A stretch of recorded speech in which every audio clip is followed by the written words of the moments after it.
Hello, prospective DeGroote students and parents. Welcome to our virtual May at Mac. I am Sue McCracken, the Associate Dean Academic here at the DeGroote School of Business, and I'm excited that you'll be joining us for our first virtual May at Mac. We wish we could be meeting with you in person so that we could show you our beautiful campus and you could meet directly with our amazing students, faculty, and staff. But unfortunately, that is not possible. But not to worry, we have some great presentations and opportunities for you to get to know DeGroote better.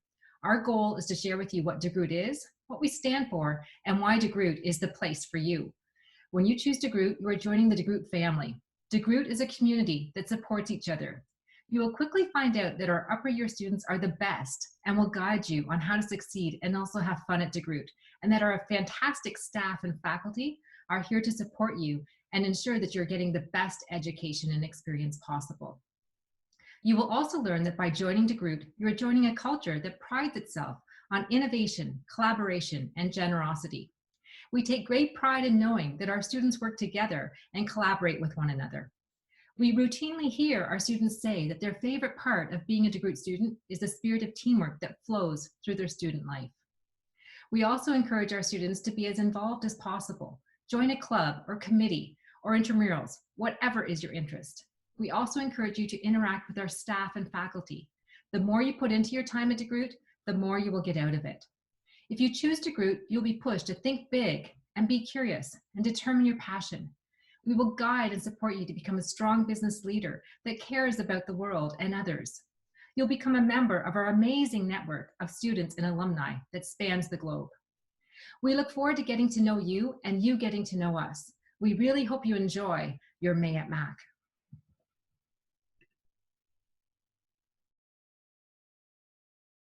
Hello and welcome. My name is Greg Rombo. I'm the manager of our undergraduate programs here at the DeGroote School of Business. I'm very happy to be able to speak with you today through this recorded presentation. I'll be live afterwards to answer any questions that you might have. I'm going to talk to you today about what differentiates DeGroote, as well as what the program looks like and the different opportunities available to students. As well, I have two speakers with me. We have Sarah Liu, who's going to speak about her experience as an internship student and what that process looked like, as well as one of our esteemed student leaders, Joel McPherson, who will be talking about student life here at the DeGroote School of Business. Both of them will also be available afterwards to answer any questions you might have. So let's get started. So when I'm asked to differentiate the DeGroote School of Business and why it might be a good fit for you, I often come back to three things. And those things are the reputation of the school and the university as a whole, the different opportunities and options and flexibility within the program. So you're able to really get what you want and design the experience that is going to be most meaningful for you. And then finally, the community and culture here at DeGroote, which is quite wonderful. And I think really what is really going to differentiate your experience. So first, with regards to quality and reputation, I'm very pleased to share that McMaster has once again been named one of the top 100 universities in the world. This is by the Times Higher Education. We were also named as one of the top 100 for employment outcomes for our graduates, also by the Times Higher Education. And this was based on a survey of global industry. Within last year, we were also named in Maclean's as one of the top 3 schools in Ontario for student experience and student satisfaction. So when you put this all together, it's a quality education with strong employment outcomes and a very positive student experience. In addition to our rankings, DeGroote also has several accreditations and certifications. So the DeGroote is accredited by the Association to Advance Collegiate Schools of Business, which is a global business school accrediting body. Only 5% of schools across the world have this accreditation. We are also certified by the Chartered Professional Accountants of Ontario to offer coursework for students pursuing their CPA accounting designation. We are certified by the Human Resource Professional Association to offer the coursework for students pursuing their CHRP designation. We're also recognized by the CFA Institute for offering courses for students that are preparing for their Chartered Financial Analyst exams. So these accreditations and certifications are not easy to achieve and are renewed on a very regular basis. During these recertifications, we are subject to external reviews where our course content, instructor to student ratios, professional exam scores, and other measures are reviewed to ensure that we are best preparing our students for careers in business and specific sectors. So the program structure presents a lot of different opportunities and flexibility for students. Within 4 years, our students are pursuing their honors Bachelor of Commerce, and it's a very general degree. So it's not a Bachelor of Accounting, it's not a Bachelor of Marketing. So it's a degree where students are getting a background in each of the different functional areas of business, and then focusing in their upper years on a particular discipline, should they choose, using their elective work. Within 4 years, students have the ability to complete their degree, as well as to complete coursework towards one of the professional designations that we've mentioned before, which I think is wonderful. So I myself, as a DeGroote student, I did my MBA and CPA as a combined program. And it wasn't that I necessarily came in with the intention of doing an accounting designation, but the way it was presented to me, and I'll share with you, is it was the opportunity to do coursework that counted both towards my degree as well as my designation. So I didn't have that burning desire necessarily to do accounting, but I thought it was a really wonderful opportunity. So similarly, students can do their courses, which are bringing them towards their degree, but will also count towards their CHRP designation or prepare them to write their CFA. So that's a great opportunity to work towards those professional designations. Also within 4 years, students can participate in one of our exchanges. So exchange typically happens during your third year, and that gives you the opportunity for either 1 or 2 terms to study abroad and have your credits count towards your McMaster degree. I'll talk a little bit more about exchange later in the presentation. So what can you accomplish in 5 years? So similar to the 4 years, you're still able to work towards your degree, minors, designations, and complete an exchange. But within 5 years, you also have the opportunity to enter into our Commerce Internship program. This is an academic program that has work experience as one of the requirements for the program. It occurs after you've done 3 academic years, then you do your work placement for 12 to 16 months, and then return for your final academic year, and then graduate. So there's a great deal of support on campus. We have a designated career team within the School of Business that works with you to help you build your networking and interviewing skills, and to work with you while you're actually on the placement to make sure that you're supported. I'm going to ask Sarah to speak to this shortly, and I'll touch on it a little bit later in the presentation as well. So I imagine you're a little bit surprised to be talking about what 6 years at McMaster might look like, but I do want to highlight one opportunity. So this is for students who have completed their degree and done 1 year of work experience through our internship program. They have the ability to complete then a accelerated MBA. So that's just 8 months to finish your MBA. So I think that's a really wonderful opportunity, again, to layer these opportunities upon each other. And I do, again, just as a thought exercise, just imagine going to your first job interview and talking about how you had come to McMaster for 2 years and studied business. You spent your third year on exchange in Singapore, returned to complete an internship at Pepsi or GE, finished your final year, and graduated with your degree, and 90% of your work towards your CPA completed, and then finished your MBA, and maybe you even minored in French along the way. All that before your 23rd birthday. So I think that'd be a pretty compelling interview. So again, these are just some of the opportunities, and I do want to highlight them as opportunities because these aren't necessarily required. And often when I do this presentation live, I have people come afterwards and ask how they register for the MBA stream. And there's not an MBA stream. What it is just, it's an opportunity available to you after you've graduated your degree. If you have that work experience, or if you get that work experience subsequent.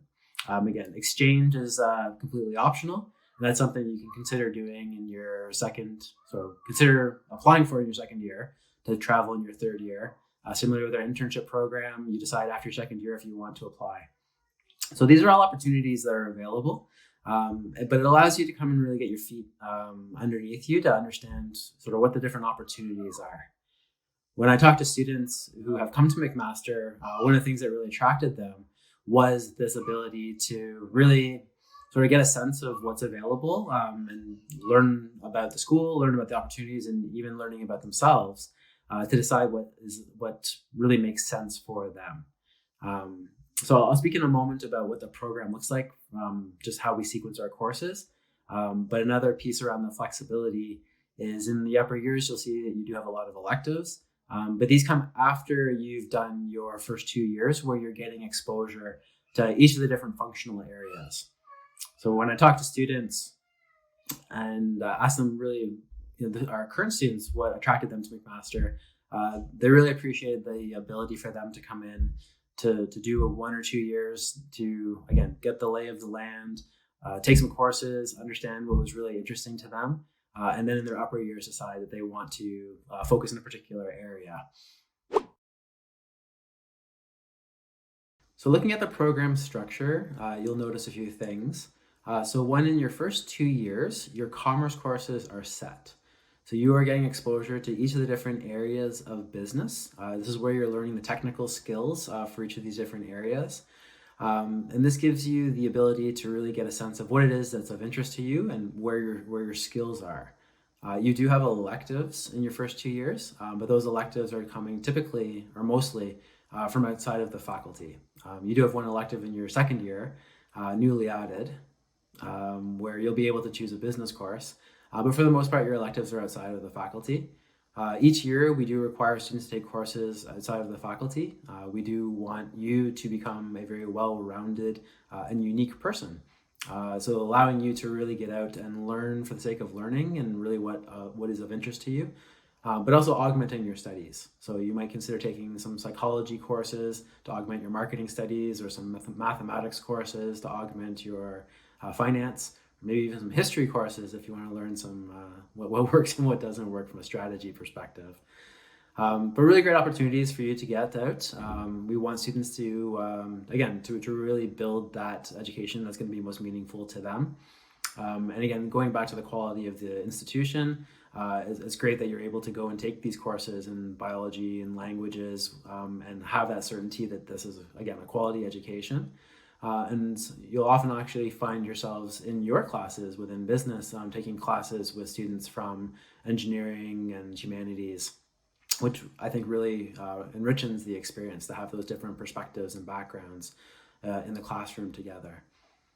So you'll see in your first 2 years, again, you're getting all of these sort of intros to marketing and intros to HR to get those foundational technical skills. In your third and fourth year is where you get a little bit more integrative and sort of pulling from those different areas, and those are your required courses. So in your second year, you have the 2 required courses for both the third and fourth year, which again is more integrative and looking across the entire business. And I remember this distinction. So I worked at BlackBerry previously, and within BlackBerry we talked about those people that are the Excel people, and then the PowerPoint people. And the Excel people are the highly technical people that are able to take those numbers and crunch those numbers and work independently and come back with that one number.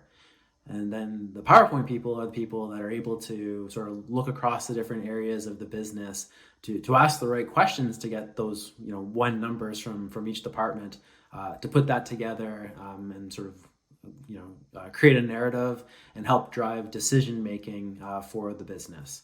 So we want our students to be leaders. Again, thinking about leaders as doing the right things versus doing things right. It's important that they have that background across the different functional areas to do those technical skills, but then again, to be able to step back or step up and be able to understand how they all play and integrate together. And then finally, in your fourth year, is looking at the entity in a competitive landscape. So looking outside of the business to where the business sits in an international perspective or within a policy and government perspective.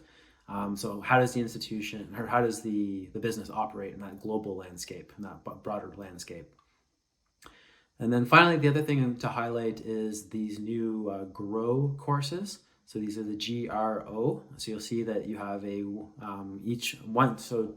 0-unit courses in your first 3 years, and there's a 3-unit capstone course in your 4th year. So these have been developed and are currently being developed. So you are the first class that is actually going to be participating in these. We've remade some courses to really create the opportunities to engage with students from the administration and from the staff perspective and faculty perspective to augment what you're learning in classes, but to best prepare you to be successful in those classes. So these are opportunities that it's going to be a very experiential series of courses where students are participating in something, for example, the 24-hour case, which we've introduced 2 years ago, where students are put into teams working on a case for a 24-hour period and then presenting to a panel of judges, often alumni and faculty. But some of these more experiential activities, activities that, again, they're going to augment your learning within the classroom. One of the key differentiators about DeGroote is our student life and our student community. And that's a word you'll hear a lot in talking to students and faculty. McMaster is really wonderful. It's a medium-sized school, which is big enough to offer you every opportunity, but small enough to actually have that community and family feel. The word family comes up quite a bit when talking about DeGroote. We do a lot of group work within the program. Then there's this idea of just winning together. So it's not an enormously competitive culture. It's a very collaborative culture with students really helping each other and really wanting to, again, win together. So there's a lot of different opportunities across campus. So McMaster has over 300 clubs, and including Latin dance and break dance. They have different cultural clubs, language clubs, magic clubs, even a Quidditch club, which I'm not entirely sure what they do. And within DeGroote, we have different clubs and associations. Each of the different business disciplines, there's an association within that. So we have a marketing association and an operations management association. And these associations are working with our student run, but they're working with our alumni to bring them back as speakers, working to develop case competition teams, to do fundraising at DeGroote, or to do visits to different manufacturing facilities across Ontario. So lots of different ways to get engaged within the faculty as well as at McMaster. When I'm asked to differentiate DeGroote and what really makes DeGroote special, it's not often to a particular class that I'm pointing to. So we teach finance, but I think you'll take finance at most programs that you would enter. We're really spoiled that your business education in Ontario within the classroom is going to look fairly similar. I think probably even the textbooks that we're using would be the same. If we teach you different accounting, you might go to jail. So it's outside of the classroom is where, again, we differentiate ourselves. But I think that's really the most important consideration for you, because how do you want to spend the next 4, 5, 6 years? And it's that culture and that feel, and it's unfortunate that you're not able to come to campus today. I always tell people that, it's great that you've come to May at Mac and you're interested, but come here pick a random Tuesday and just walk through campus and get a sense of that feel and that culture. It's an incredible, diverse and vibrant campus. So really, it's that student life. I think that's really what the big differentiator is for me and for our students that I've spoken with. I'd like to invite Joel McPherson. He's one of our student leaders. He's been quite engaged throughout his undergraduate, and he's going to talk a little bit about his own experience as well as what the DCS, which is the DeGroote Commerce Society, does. So Joel was the former president of the DeGroote Commerce Society, and he's just graduating right now. So here's Joel. Hello, my name is Joel McPherson, and I'm a part of the graduating class of 2020. Since we are not here in person today, I want to begin and start off by sharing a little bit of information about myself so you can get to know who I am. Over my past 4 years here at the DeGroote School of Business, I've done a general area of focus, which means I've taken courses in all different areas, and I've been a part of countless clubs, events, competition teams, and I'm really happy to be able to share my story with you here today. I remember sitting where you are 5 years ago. Well, maybe not exactly where you're sitting because that'd be a little bit crazy, but I was attending May at Mac. Like you, I had offers from other schools and trying to find out where I wanted to call my new home. But what stood out to me was the people and the community here at McMaster and at DeGroote. The encouragement, the support, but also the positive, challenging atmosphere that students create here. Not once in my 4 years did I experience oh, you got that mark, but rather I experienced a lot of, okay, how can you and I collaborate to do even better together? How can we take your focus and my focus and come up with something entirely new? The mentorship and the room for growth has shaped me into an entirely new person that I never thought I could be. In my first year, I had an opportunity to join a mentorship program run by our own DeGroote students. It pairs people of similar interests together, and it gives you a best friend in the upper years. My mentor and I still talk, even 4 years today, but now I also have 3 mentees of my own that I was able to connect with my own friends, and I was able to share in their prides of their own successes throughout their undergrad. I've gotten to watch my mentees grow, and again, their successes make me just as proud. Sharing in this pride and the excitement of encouraging others to do their best is what our community is all about. Our community is always growing, always welcoming you, and we're wanting to welcome you into our family, and that's what excites us most. But why else did I choose DeGroote and McMaster? Well, I came from a town that typically does not have many students choose McMaster. So this new start for me was really an opportunity to do something new, something I wanted. Getting involved is not just supported at DeGroote, but it is encouraged. Our faculty, our staff, friends, even our peers all encourage us to follow our passions. There are countless clubs, both within DeGroote and McMaster. If you name something, we probably have it. And if it's not, go and start it. Along with the clubs, DeGroote has committees that host events during all points of the year. These are commerce formals, networking events, fun socials, and always a lot of food. These student organizations is where I had the opportunity and became president of the DeGroote Commerce Society in 2018-2019, where I represented all business students and traveled to meet with other student leaders across the country. But why do I tell you this? Because you can do the same thing. All of our clubs, events, and committees at the DeGroote School of Business are student-run. We take pride in creating new events, networking with professionals, and hosting events to create once-in-a-lifetime memories with your friends. We take what we learn in the classroom, and we practice it through our own student-run initiatives. This is what makes us DeGroote, our community of passionate individuals. I never would have believed you if you told me back in my first year that I would have stepped foot in almost every province in Canada and competed internationally against other universities throughout my 4 years here. But I have. DeGroote puts so much pride into their students that I have competed for DeGroote across our beautiful nation. Any student can do this. I traveled into the Kelowna Mountains in BC, into the heart of Oiler Nation in Edmonton, and even to the Maritime Waters in New Brunswick, only to name a few. And the best part yet, DeGroote funds majority of these trips for us. Again, this is because they believe in us practicing our learnings outside of the classroom. And what better way to do that than to travel and compete against other schools? And yes, winning is fun. For me, going to school at DeGroote has not just been receiving an education. It has been much more than that. I have practiced all the essential needs of a business through the student organizations, the volunteering opportunities, the traveling, and the internship opportunities. Moving into the business world, I now carry with me all of the skills to become successful. DeGroote has prepared me for the life ahead, and I attribute this to the countless opportunities that our students get while being a part of the DeGroote community.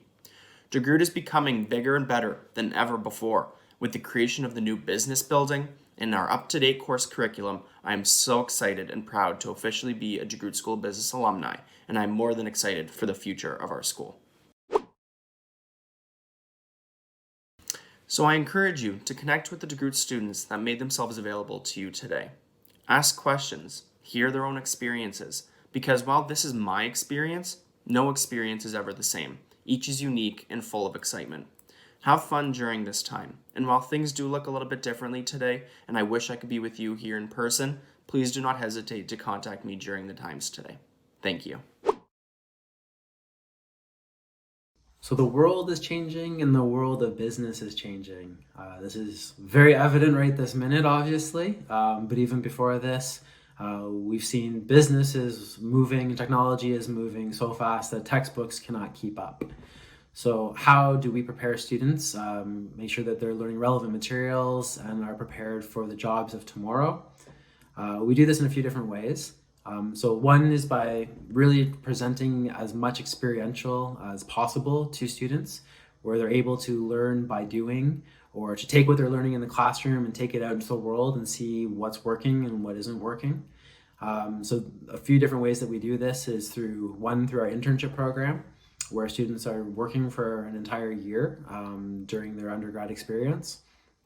And those students that are coming back into the classroom really do enrichen the learning experience for all students.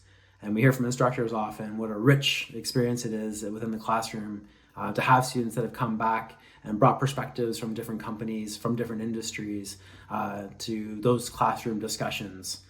So not looking at sort of old cases about how did Apple introduce the iPhone to India 10 years ago, looking at what's happening today with coronavirus and new advents in computer programming or data visualization and how different companies are using those tools as part of their business.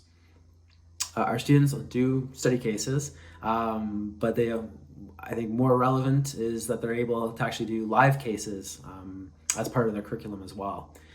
So what is a live case? So this is where students are working with an actual business to understand what the business landscape is, what the challenges are that business is facing, what decisions they're having to make, and then they're working with their instructors, their TAs, their group members, and being able to go back and actually present to those businesses and give their recommendations. So really working with live data, I think, is a really big benefit for students. And then from an instruction perspective, we are working, so our faculty are leading researchers and helping to define what the next set of business practices are going to be. But then we also have instructors that, so the research instructors are out doing consulting and helping to influence business. And we also have instructors that are coming from business into the classroom to teach on a part-time basis, as well as do other sort of presentations and engage with our groups. So it helps students really understand, again, what is the current landscape, what are the relevant tools, what are the relevant skills, and going through those experiences really helps students sort of refine their classroom learning. So another great opportunity for students, and again, it's an option, right, is our internship program, which happens between your third and final academic year. Again, this is an option for students. Students apply for the internship program after their second year. It's an internship model versus co-op. I'm often asked what's the difference between the two. So co-op is often doing work term, school term, work term, school term in succession, whereas an internship is you're doing an extended work period. For us, that's 12 to 16 months. So depending on whether you start in May after your third year or in September after your third year, coming back for the next September, which might be 12 or 16 months. But we've chosen the internship model very deliberately because we wanted students to be able to work in a business and experience the full business cycle. And we wanted to benefit the employer as well. We do work quite closely with our partners, and we want to make sure that this is a win-win scenario for everyone. But we know that we wanted students to be able to work on more significant projects, to be within the business, to be able to get ramped up, onboarded, and then to be pulled into projects that might last 6, 12, 18 months. So they're able to contribute to those projects, to build their skills, to build their resumes, to build their networks. Really, to be there for a year, it's a year-long interview for some students. We do have a number of our grads actually go to return to where they did their internship because they were there, were able to do good work, make a good name for themselves, meet the right people while they were there, and then they're able to go back oftentimes and start their careers there. And I know a lot of happy fourth year students that have that job offer in hand when they come back for their final year. and it makes for a really nice year. But I do want to, I'll have Sarah now talk about her experience and sort of the type of work that she did on her internship. Hi everyone, my name is Sarah Liu and I just recently completed my final year at McMaster University, and today I'm going to talk a little bit about my experience here at DeGroote. So it wasn't that long ago that I was visiting McMaster for the very first time, and from the very first time I visited, I could already see myself here. So whether it's the fact that the campus is beautiful, it literally looks like it's out of a movie, but in addition to that, once you start to visit different schools or learn more about them, you'll start to notice that there is a different culture amongst the students and the faculty that are there. I remember hearing from a lot of my older friends that McMaster was different than other schools because a lot of the students support each other rather than looking at each other as competition. And whether it was the very first time I visited and met with all of the different student reps who were so friendly and excited to help me find my way, or after spending over 4 years here, I can definitely agree to the fact that the community at McMaster is very special, and it creates a sort of family away from home, and everyone is always super supportive of each other. So when I was applying to different schools, the thing that was most important to me and also to my parents was finding a school that would help me secure the ultimate goal of securing a job once I graduate, and really guiding me to find out what it was that I wanted to do after graduating as well. So when I heard about McMaster, or specifically DeGroote's Commerce Internship program, I was sold. And this isn't your typical photocopying, grabbing coffees type of internship, but this is something where you are put into a full-time role and you have the abilities and the responsibilities of somebody who is in that position. And I had always been really afraid of getting a job once I graduated, as all I really had for experience was working at somewhere like Dairy Queen. And unlike co-ops, which typically last around 2 to 3 months, when you do a full 12 to 16 month long internship, it really gives you that opportunity to build your skills and your network within the company, really see how things work, and be able to participate in projects that are more long term. And then that way you're given more and more responsibility and you're able to experience that full cycle. And by doing that, you're able to realize if that's the type of role you want to do before you actually graduate, so you can figure it out earlier on. Now you're probably wondering, okay, so how do I secure an internship then? So once you're enrolled at the Commerce program, you would be enrolled in a course called Commerce 2INO, and that's something where it's a class that's fully dedicated to building those career searching skills, so interviewing, cover letter, resume critiques, everything like that to help prepare you for that process. And it's something that you take in addition to your other courses, so it really prioritizes those skills for you and makes that a huge priority in your day-to-day learnings at school. And it was definitely something that I really learned a lot from.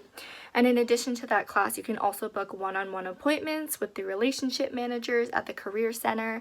And this is where, for example, when I was doing my internship application process, I went there for a mock interview session where I worked one-on-one with another relationship manager, and they helped give feedback and improve my interview skills for that actual process. In addition to that, we also had a CIP night, which is a huge networking night that's usually held on campus, and a bunch of the employers come directly to campus and you're able to walk around and meet with all of them, learn more about the roles, sometimes directly from people who are currently on internship, so that way you can learn more about the opportunities before you move forward with that process. And thanks to all of the help I received from the career office, I ended up receiving multiple offers from different internships. And as amazing as this was, it just created even more confusion for me because then I wasn't sure which opportunity I should go with and which one would be better. So I booked another appointment with the career office, and they helped me balance my options and figure out what would be better for the type of career I was interested in. And I decided to choose to go with a company. So I did my internship with a smaller company called Insight. They focused on web analytics and digital marketing. And I started off in a sales and marketing role, but my role quickly progressed into different projects. I even had the opportunity to work on launching a new service at the company with the CEO, and that was something that was really exciting and a great opportunity for me. The highlight of my internship was when one of the managers brought up a Google Cloud competition that was all about data visualization, and this was something that was very specific to the role of my internship and what I was learning there. So I ended up participating and was lucky to have been selected as one of the 5 winners worldwide. So it was a really great experience. I was invited to the Google Cloud conference in San Francisco, interviewed for their YouTube channel about my experiences, and there were so many different opportunities that came from that contest that I never would have had the confidence or the skill set to participate in if it wasn't for the internship that I was on at that time. But now being back and just finishing my last year at McMaster, I could actually connect a lot of those internship experiences directly to the content that I was learning in the classroom, and you can definitely tell the difference between the students who went on internship and the ones that didn't. You build a lot of skills and confidence, and you just get to know how businesses work a lot better. And I truly believe that everything I went through in the internship program, all of that preparation, really helped me for graduate recruitment as well. So I was not nearly as stressed when doing interviews, resumes, networking, and everything like that for grad recruitment, because I had already gone through that whole process for internship. So it was amazing preparation for that. So before I end off here today, I just want to say that if any of you aren't really sure what you want to do, or you're trying to figure things out and you're not sure what type of opportunity you want, it's completely okay. I was in the exact same situation, and honestly, that's what university is for. That's what we're all here for, is to help you, guide you along that way and figure out what you want to do, but also have some fun during the years that you're here and working towards that.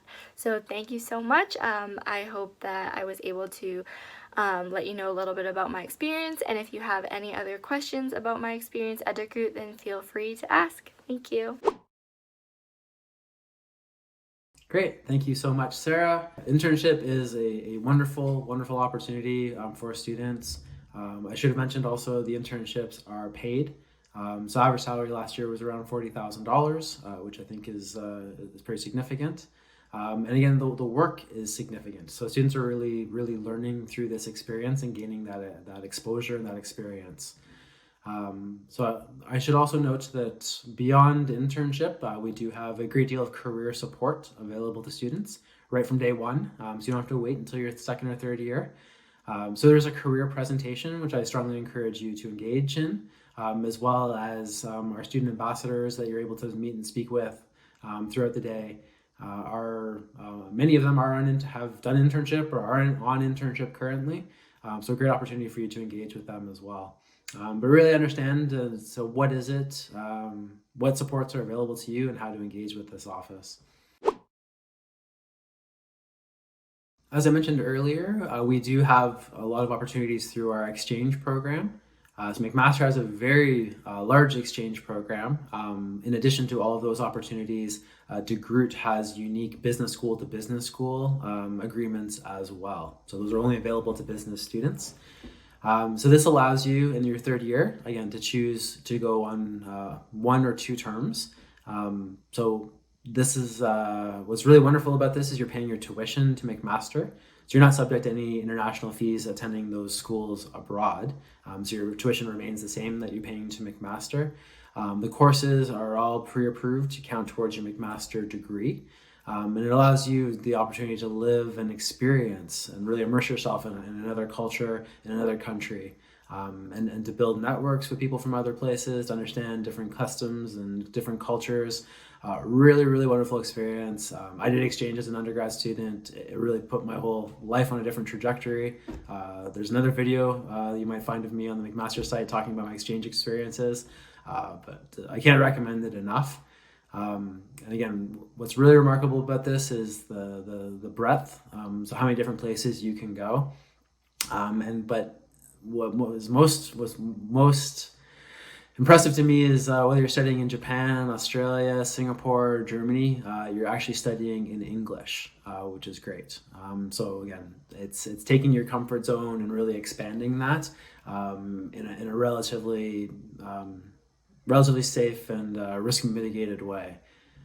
So really strongly encourage you to do that. We do have students that have done exchange, quite a few, that are available to speak with you as part of our May at Mac, as well as subsequently. We do have some exchange, really good exchange videos online as well on the site, where you can see some of our students and some of the experiences that they've had during their exchanges. With regards to other supports available on campus, I often, and this is sometimes for the parents, but I just do want to assure you and your family that there is a lot of individualized care and consideration available to students. So yes, you'll be joining a faculty along with 800 other students, but you are more than a number. And again, there are a lot of different opportunities and resources available to you to make sure that you are supported and healthy and safe as you go through the program. So with on campus, I manage our student experience academic team. So we are in the DeGroote School of Business building. We are your first line of support. So I manage a team of program administrators, recruiters, and academic advisors. And again, we are your first line of support. We offer support directly, and we liaise with the different offices on campus to make sure that you are getting what you need. So I do want to highlight a few of these organizations, just so you understand sort of the lay of the land. So on campus, we do have our Student Wellness Center. So this is it's a medical office that has both clinician, so medical doctors, psychologists, psychiatrists. So whether it's mental health or physical health, that support is available on campus. And they work with our offices to make sure that if you're unwell, they're able to help us understand sort of what it is that you need, any sort of academic support or sort of rescheduling of assessments or obligations. That's something we're able to do. Student accessibility services works with students that have learning disabilities or physical disabilities, anything that would preclude them from fully participating in our courses and activities. Student accessibility works with students. So students are working sort of addressing that with student accessibility services, sharing any sort of consideration that they need. Then student accessibility services actually works with your course instructors to make sure that you have the support and access that you need to fully participate. So I've seen classes of several hundred people get moved across campus to make sure that there's accessible seating within the building, where students might be on a particular medication that makes you drowsy in the evenings. That might not be the optimal time to write your midterms. So SAS works with your course instructors to have you write your midterm at a different time. So whatever the different circumstances are, again, there's that individualized consideration. And then finally, we have our Student Success Center. And again, they are doing just an enormous amount of programming to help you be successful at university. We do leverage them and bring them into some of our classes. But what's the best means of taking notes? How do you beat procrastination? How do you be successful writing multiple choice tests that are worth 30 or 40% of your final grade? So there is a lot of adjustment coming to university. It's a different learning environment. It's a different set of expectations. The responsibility has shifted. So there's a lot of autonomy. So really needing students to take accountability and take responsibility for how they're working. But again, the supports are there. We need you to engage with us and let us know what you need. It's hard for us to sort of see you walking by and know that you need some support. But again, we're fully available and want to be able to make sure, again, that you're happy, healthy, and safe through the program. So that really wraps up our formal presentation. So just to sort of go back and summarize, why DeGroote? Really, it's the reputation and the quality of the education that you'll receive. It's the flexibility and different opportunities within the program to really make the program yours and to get what you want out of the program, to become the person that you want to become. And then finally, the different student life, those opportunities, that community, that culture that is really, again, how you're going to live the next several years of your life. So it is a matter of fit. Again, I encourage you to talk to as many people as you can. We have a lot of opportunities for you to sort of learn about the program through these videos, but we're really happy to set you up to talk to an advisor or another staff member. I'll be taking questions. I'll be taking meetings myself if you haven't heard enough from me, as well as our other presenters today. But again, engage as much as you can and really get a sense. I think, again, you think you can take for granted that you'll leave here with a great education, but it needs to be the right fit for you. So again, happy to talk about what it is that you're looking for, because I think, again, there's enough opportunities here to make sure that you get what you need. So thank you very much, and I hope to see you in September.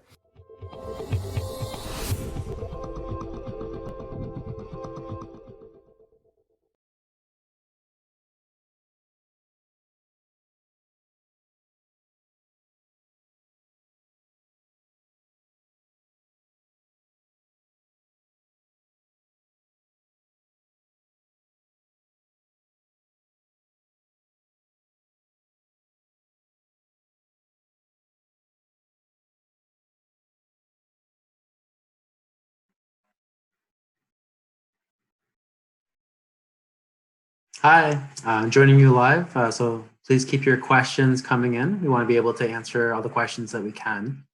This presentation is followed at 7 o'clock by our career presentation being delivered by our career manager, Cynthia Bishop. So I will leave some of the career-oriented questions for her. It's best to hear that directly from her. The first question that I see is, how many electives do I get in first year? And do I get an extra elective if I took all 3 high school maths? So in the first year, you do have 2 electives if you have taken all 3 high school maths. For students that are missing grade 12 calculus, you will take Math 1 FO3, which is a sort of pre-calculus. It's sort of equivalent to your grade 12 calculus, because all of our students take the university level calculus in their winter term. So by the end of the fall term, all students will have taken all 3 high school maths. So if you didn't do data management in high school, in your first term, you'll be taking the stats course. So stats 1 LO3. But if you've taken all 3 high school maths, it is just an extra elective that you have available to you. And those electives are outside of the Faculty of Business in your first year.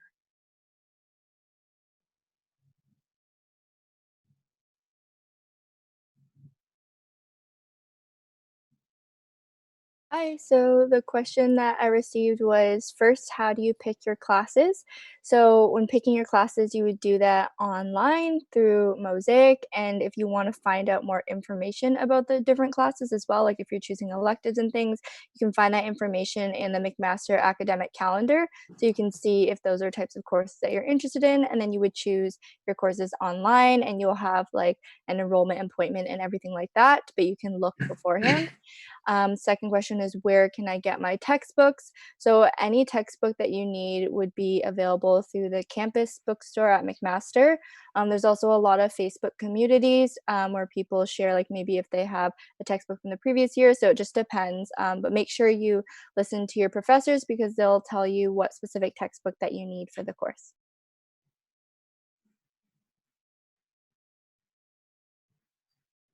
So the question is, how do I find information on scholarships?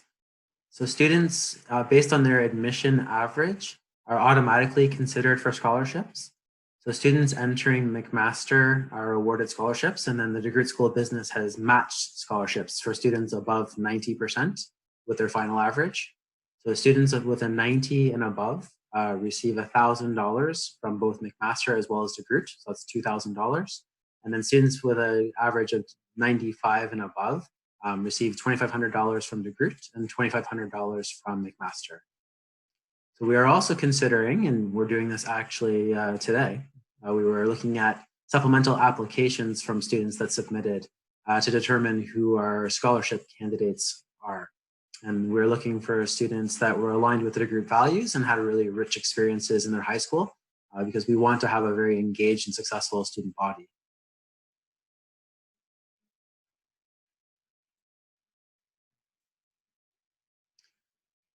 So please keep your questions coming in. I don't see many more. So I do want to highlight again that the career presentation is starting at 7 o'clock. So you might want to take a quick break.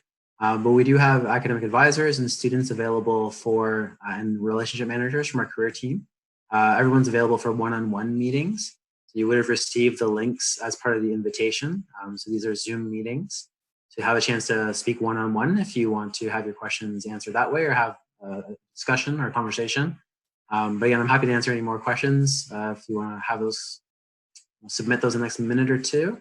Otherwise, okay, one just came in. So what year do you specialize in a certain field of business? So you'll have your first commerce elective beginning in your second year. So students get exposure to all the different areas in their first 2 years, and then their electives begin. This is new just for your group, that the electives actually start in second year, commerce electives. But primarily in third and fourth year is where you're using your electives to decide if you're wanting to focus or to really build a custom set of skills and background. So you might take accounting and marketing and see what that what sort of profile that creates for you.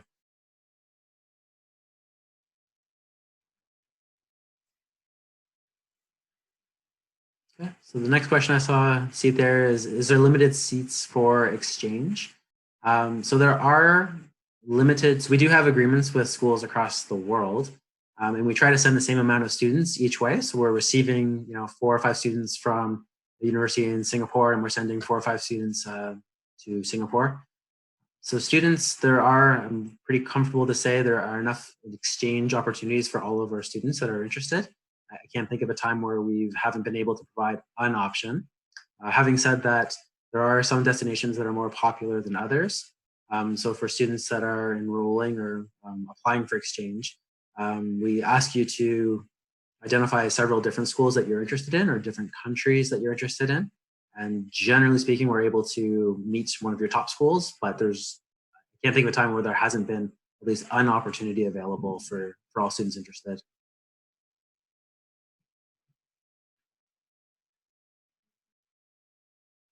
So there's a question, how do we pay for fees?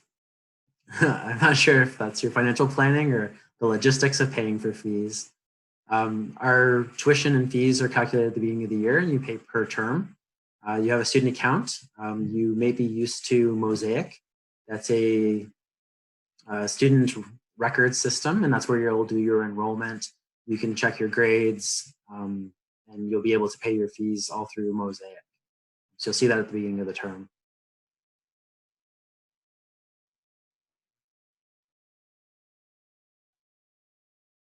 Okay, so there's a question, how do I apply for exchange and how do I know if I got a spot? So this is something that you're doing in your second year, is when you decided. It's typically in your third year that you're going on exchange. So in your second year, we have a lot of information sessions and drop-in sessions with some of our returning students to help you understand really what exchange looks like and what the different opportunities are. What are some of the better countries for traveling around to other countries while you're there? So in your second year, we review your record and understand what it is that you're interested in doing. So a question I often get is, can you do exchange and internship? And I'm very happy to say the answer is yes, but there may be some considerations that come along with that. Similarly, students that are pursuing their CPA accounting designation have questions about, can they do exchange? And the answer is, again, yes, but with some consideration. So it's very difficult to study Canadian tax law in France. Having said that, there is a way to plan your academic studies so you are able to fully participate in these types of opportunities. So you do find out in your second year whether you've been accepted. And then again, if you're not accepted for your top choice, we typically work with you to see what is available to you. Because again, it's such a positive experience that we want students to participate.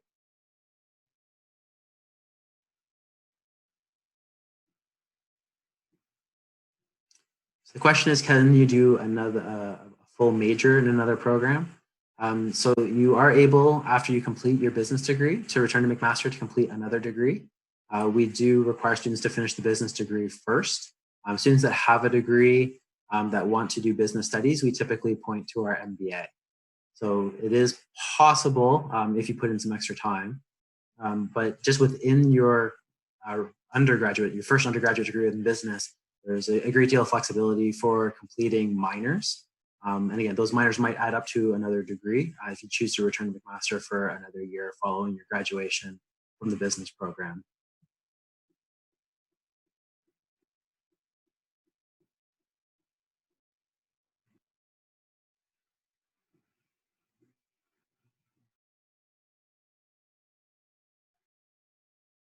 Okay. So again, all the career questions will be answered in the next presentation.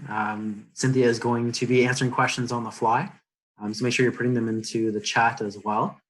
And again, there's a lot of one-on-one opportunities available to you to speak with current staff and students. We do have an academic advisor who's happy to talk to you about exchange, if that's what you'd like to talk about, or any other matters. So thank you again, and I hope to see you in September.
Hi, everyone. My name is Cynthia Bishop. I'm the Manager of Career and Professional Development here at the DeGroote School of Business. And I'm so excited to be here with you tonight and to help answer any questions that you may have regarding DeGroote, and in particular as it relates to career.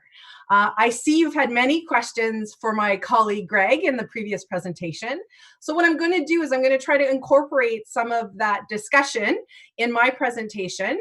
And I have some colleagues who are also compiling those questions, and they're going to be feeding those to me as we go through.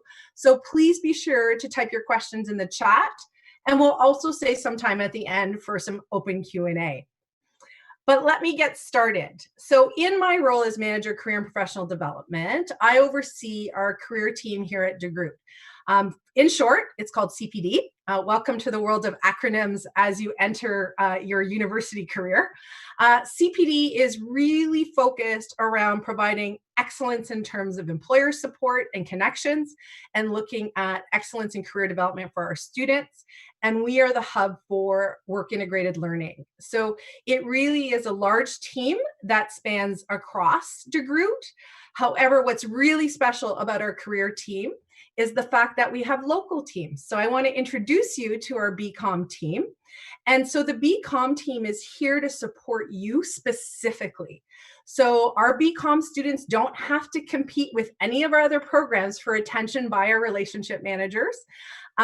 So let me go through the structure of our team. So as I mentioned, I oversee all of our career and professional development teams at DeGroote. Locally, you have a program lead, Jeff Webb. Unfortunately, he is not pictured in the slide because he is the newest addition to our team and joined us while we've been a virtual campus. So we haven't gotten a chance to do his professional headshot yet, but he is certainly an active member of the team and is there to support you. We have 3 relationship managers, and you would have heard earlier that in the chat, or seen in the chat, I guess I would say, is that Danielle Little, who is one of our relationship managers, is here tonight, and she is holding office hours with 2 of our interns so that you can ask her specific questions throughout our virtual open house. So we also have Allison McGeorge and Brooke Russell. The 3 relationship managers really are focused around providing career development support for our students. And then we have our associate, Megan Forbes. She is the brainpower behind our events and recruitment on campus. Everything logistics is her realm. And without her, we would be lost. But certainly you will engage with all of those team members should you come to DeGroote, because they are dedicated to supporting, as I mentioned, our BCom students. I want to chat a little bit about what we do for student support. I mentioned that the team is also connected to our employer partners, but really the focus of our office on a day-to-day basis is our student support. And that includes personalized coaching. And Greg mentioned it early on, that you actually have access to our career team from day one. So you don't have to wait till level 2, level 3 to access services. You have full access to our services the moment you join us at DeGroote. And that includes one-on-one coaching. That is the core of our business model. It is all about that personalized coaching, helping you work towards your specific career goals. In addition to that, we also do career-specific support. So whether it's looking at kind of the skill sets that you might need to be successful in a technical financial interview, or looking at case interviews for consulting students, but also looking at kind of the technical skills that you may need to be successful in those spheres. We also look at kind of what's special around DeGroote is the integration of career and curriculum. So I mentioned that one of our primary focuses as a team is work integrated learning. So the greatest example of that, of course, is our internship. And I'll share a little bit more about that later. But there are many examples of that experiential learning model that exists at DeGroote. Greg even mentioned that in many of our classes, we do live cases. So those employer partnerships that come in, the career team helps support those partnerships as well. But then also looking at kind of what that experiential learning looks like in a classroom setting, as well as integrating career and curriculum. So in particular, every year we offer to levels 2 students our 2INO course. So that's our career development course. That course is very special. It is a hands-on intensive course. And I think Sarah told you a little bit about it. It is 5 weeks in length. It is a small classroom setting. We usually have approximately 36 students in a classroom, and the team, the relationship managers, facilitate those sessions, those classes, with the help of our career mentor program. And so this allows some peer-to-peer mentorship within the classroom. We cover all the topics necessary for your job search toolkit. So that includes cover letters, resumes, networking, personal branding, interviewing, to really help our students get started and to be successful in job search. So whether that is part-time job search, summer job search, new grad, or internship, that course has really been developed for all our students. We are also looking at career integration throughout the GROW courses. Greg talked about those courses that are going to span all 4 years while you're with us at DeGroote. So that really is a collaboration between our academic side of the house and our career side of the house, and really helping students make the most of their degree and allowing you to connect the dots within your degree with your career goals as soon as possible. And how do we do all of these activities, right? The culture of DeGroote is really fundamental to our success. And you would have heard it in the previous presentation. Joel mentioned it quite a bit, as well as Greg, and I'm gonna say it again. Community and collaboration. That is at the heart of who we are at DeGroote, and it is no different with the career team. We really look at how do we create a strong community who will support each other in achieving our goals. And so that starts really with peer-to-peer networking and mentorship. And Joel talked a little bit about how our student clubs are involved in that to help students transition to university. And we have our career mentor program that really focuses on helping our current students transition into the world of work. The Career Mentor Program is filled with amazing student leaders. They are recruited. The students compete for these roles every year. And Sarah is our outgoing senior career mentor. So she was a very active member of that particular program.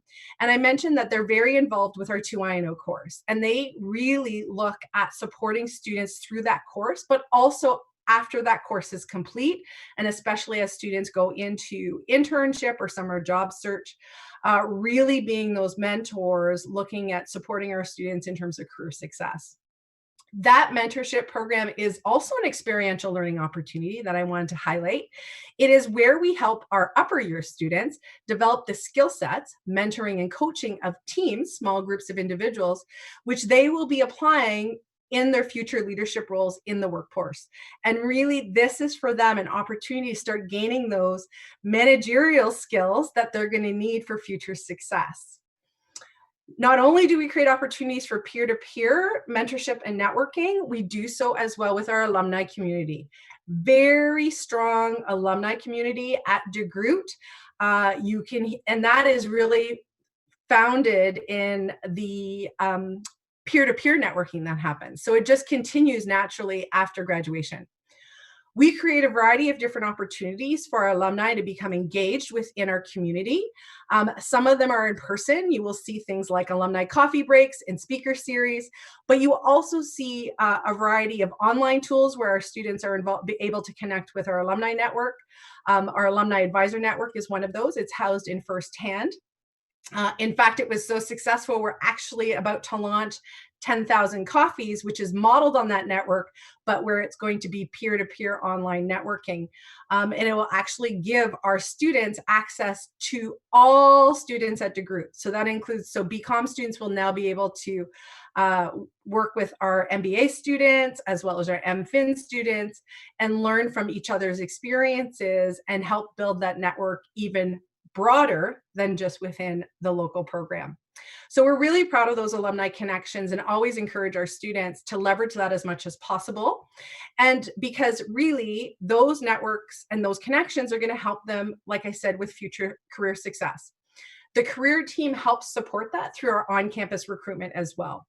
So Greg would have mentioned in his previous presentation a little bit about our Student Success Center. So in fact, our BCom students have access to 2 career centers, our Central Career Center as well as our BCom CPD team. We work collaboratively typical of McMaster culture. We work collaboratively to bring campus recruitment activities to campus for our students. And that also includes our virtual campus. So we are a full service shop within CPD. That means we have a business job posting board. We also hold employer information sessions. We schedule interviews. We do job postings, all of the pieces that are involved with supporting our employer partners to connect with you as business students.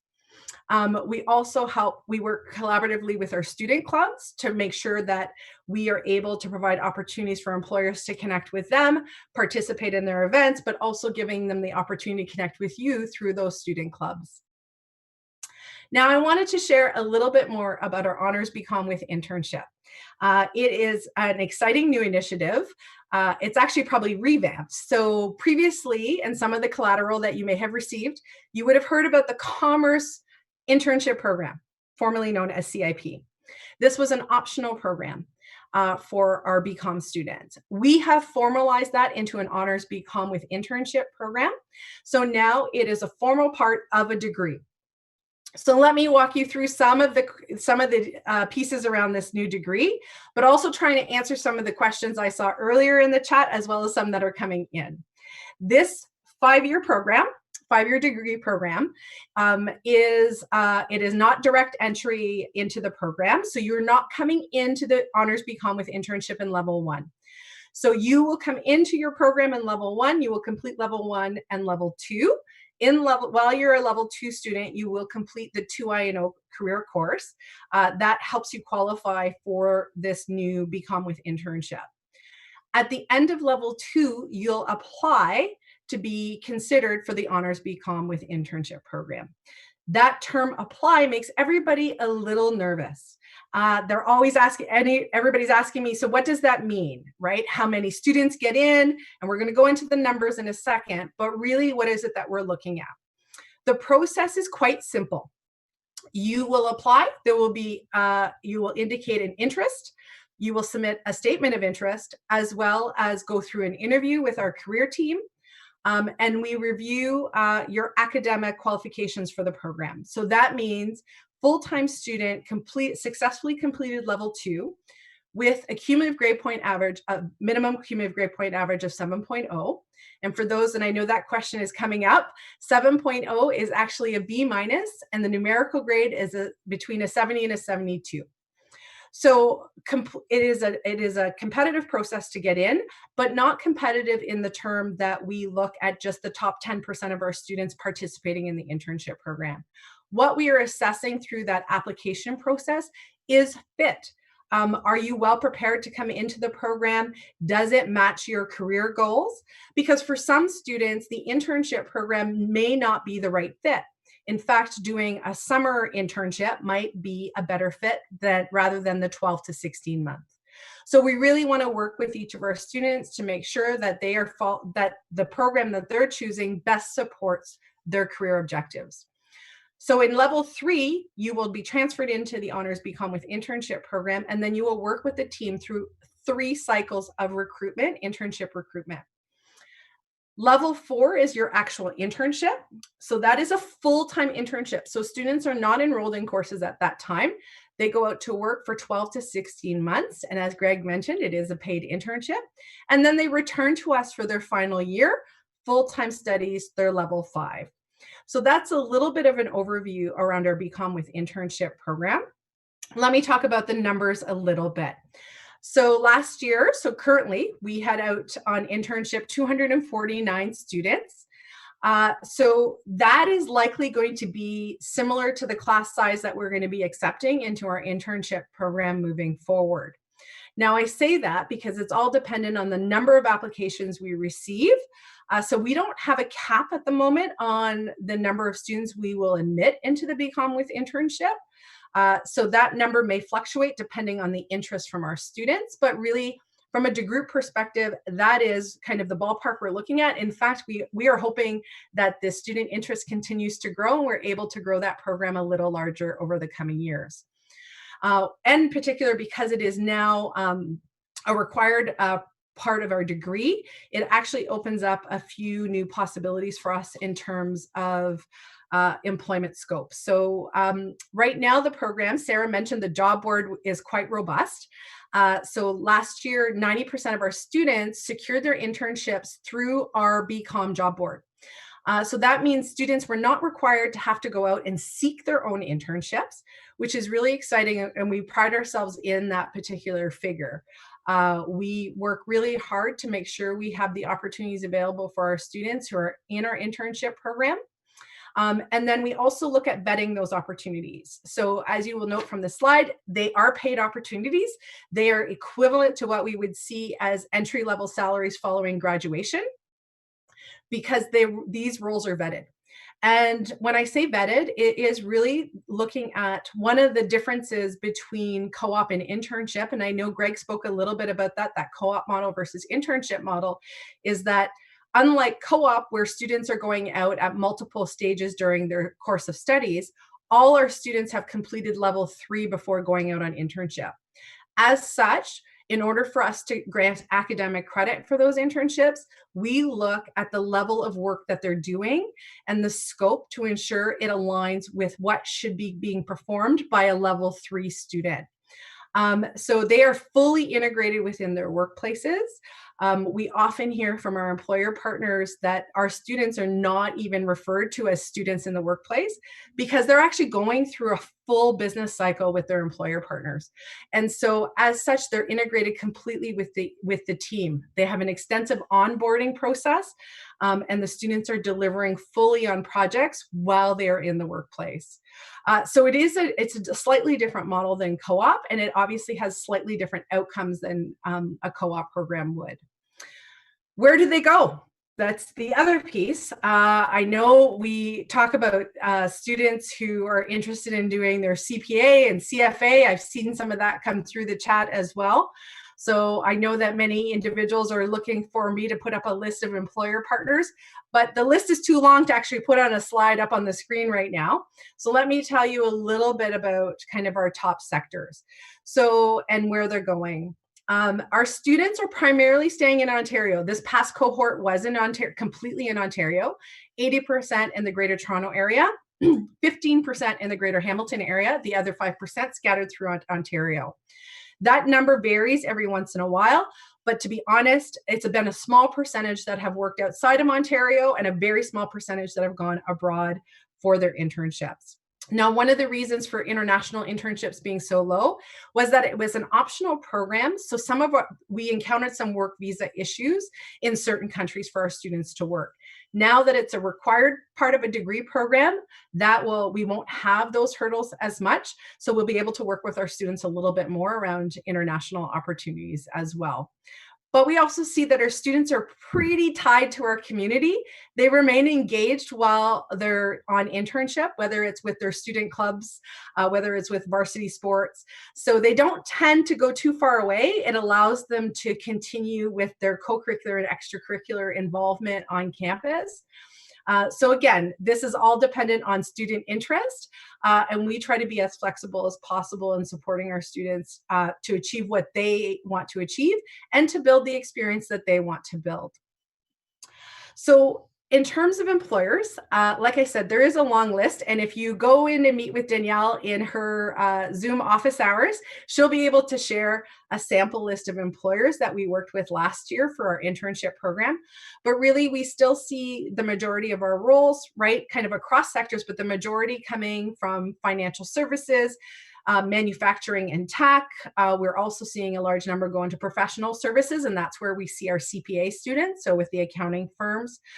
So very large corporate partners, multinationals that we work with, but also some small to medium-sized enterprises as well. So especially some of our local employers are a little smaller in size, but are great supporters of our program.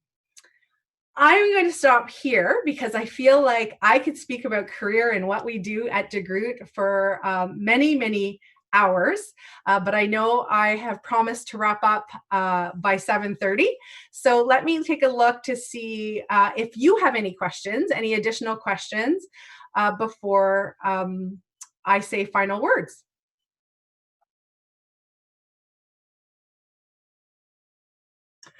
So taking a look at, we're going to talk about internship a little bit because there's a few questions around internship. So what percentage of our students secure internships?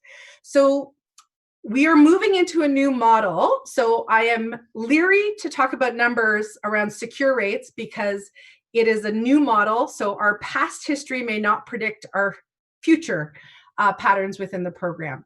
So in our optional program for the students who were out for 1920, we had about an 82% secure rate for students who had come into our optional program.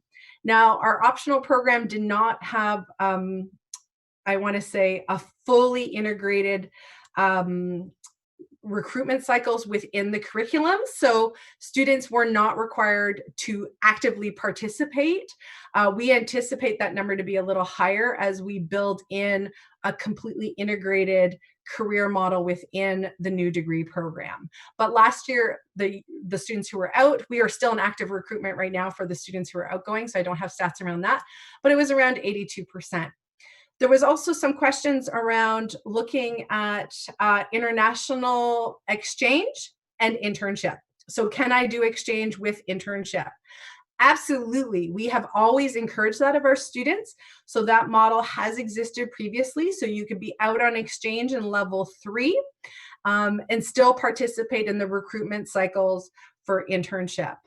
In fact, right now we are supporting completely a complete virtual recruitment cycle, and whether it's internship or summer job search or new grad job search. Our exchange students were the first to pilot that because obviously while they were abroad, we offered a complete virtual recruitment cycle for them as well. Let me just see. I think that might have answered most of the questions around internship.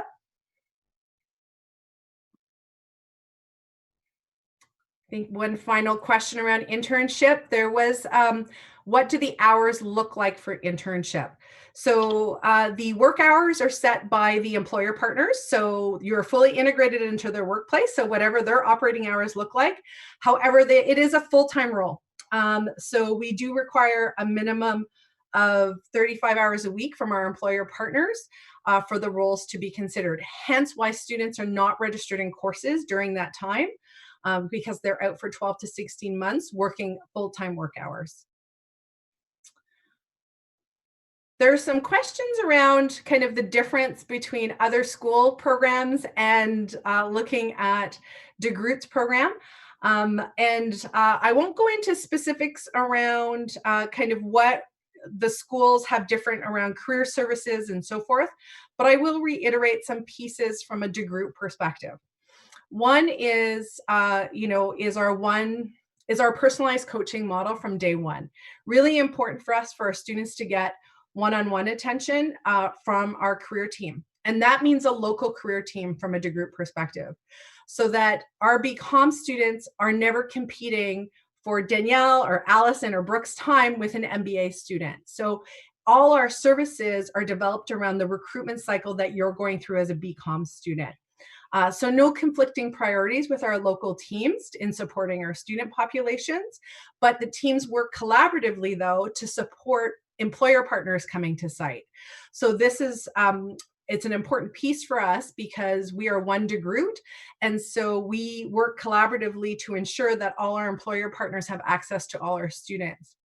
We also work, as I mentioned earlier, with our Central Career Center and all the other career partners at McMaster. That includes science and engineering and social sciences, to make sure that we maximize the number of employers coming to campus and maximize the number of opportunities for our local students as well within our programs. So that's a really important thing from a DeGroote perspective, to be able to offer this to our students. And really looking at kind of that work integrated learning model. So that experiential learning. So the internship is obviously an important part of what we do, but so is all the other activities that we look at for our students and supporting our students in our broader community. So whether that's supporting activities with our student clubs, whether it's in the classroom, whether it's within our career course, right? So it is looking at kind of that community and how our community can move everyone's individual success forward.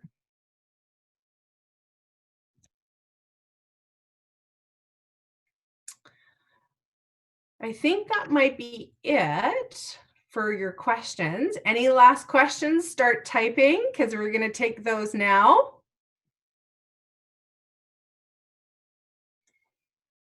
Oh, we have some questions back to internship without, can I be successful with internship without previous experience?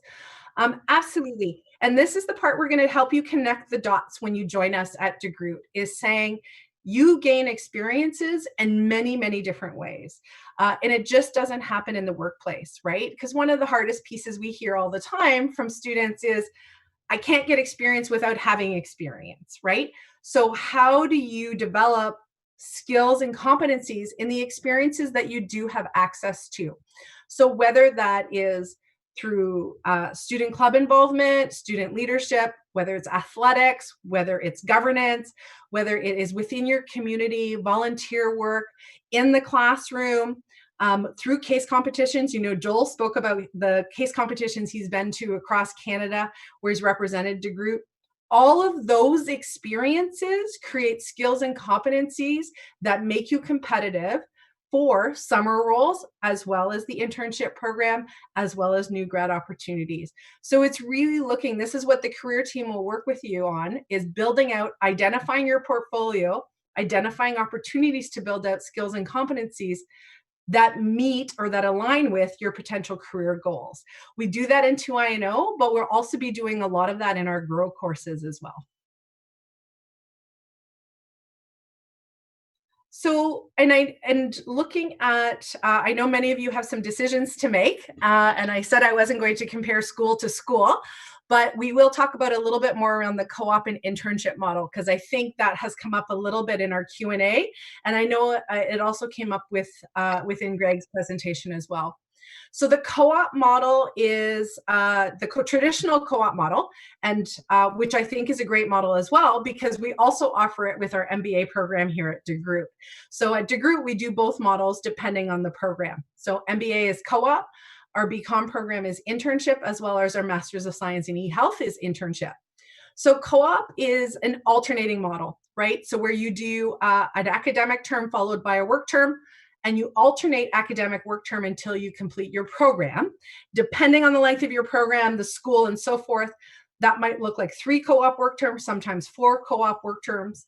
And depending on the program, if you were in an engineering program, you actually might end up with 5 co-op work terms. So there are different models. So it'll depend on the school and the program that you're looking at. But really it is co-op is meant to build out and give you quick exposure to a variety of different roles, sometimes with a variety of different employers or sectors. It is a fast-moving process. Obviously, the recruitment cycle is only 4 months in length to be able to secure a co-op role. So sometimes those become a little bit more difficult to secure because those cycles are so short. The internship model, which is what we've developed here at DeGroote, is really about giving you a much more immersive experience within an organization. So we have built it to come after your 3rd year of study so that you have all the foundational courses that you need, as well as some of those electives that you have started to take that align with your career path. So that by waiting until after level 3, the internship that we're able to provide provides students with a more robust experience because of the 3 years of academic content, as well as the 3 years of co-curricular, extracurricular, and all of those other experiences we were talking about earlier. So the internship model, although it only gives you access to one employer and one role, it is much more intense.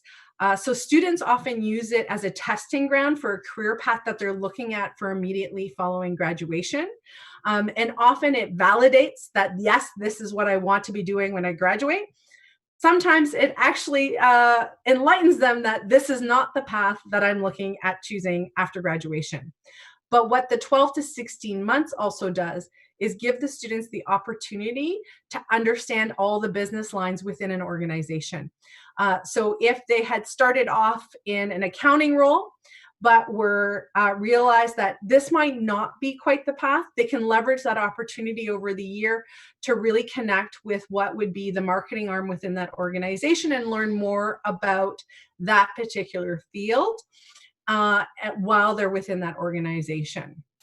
And usually within the 12 to 16 months, they also see that integration across the business lines a lot more, because they're living a full cycle with that employer partner. And depending on the organization, that might be 3 life cycles within that employer partner in a year. So they're just different models that resonate differently with different individuals. So there are pros and cons to doing either or. I think it really has to be the right fit for you in terms of that kind of culture, the type of experience that you want to go through. We have a couple of academic questions, but I'm going to defer those to our Zoom office hours with our academic advisor. And I believe it's Lori who's here tonight with us. And she will be a great resource and you will enjoy meeting with her. So please jump over to her Zoom link with those very specific academic questions. So we're going to wrap up for tonight. And a few parting words. First of all, again, congratulations and really welcome to DeGroote. And when we start each year, I often always think of, Dr. Seuss and the places that you'll go. And from a career team perspective, we are always excited to start learning about our newest cohort and what their career goals are, or even to help you develop those, because some of you might not know and you might still be exploring. And we also feel so privileged to be a part of that journey as you're with us, whether it's for 4 years or 5 years. And as you explore kind of who you are, who you want to become, and grow and develop. And we are here to be your cheerleaders, your advocates, and certainly to help you make those connections with industry and with our alumni. So congratulations again. It was so nice to get all your questions, and I cannot wait to meet you all in person when you join us in September. Have a great night, and I'm sure I will see you soon.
Hey everyone, and thank you so much for joining our webinar with the current DeGroote students. Thanks for tuning in. This is our virtual May at Mac student panel.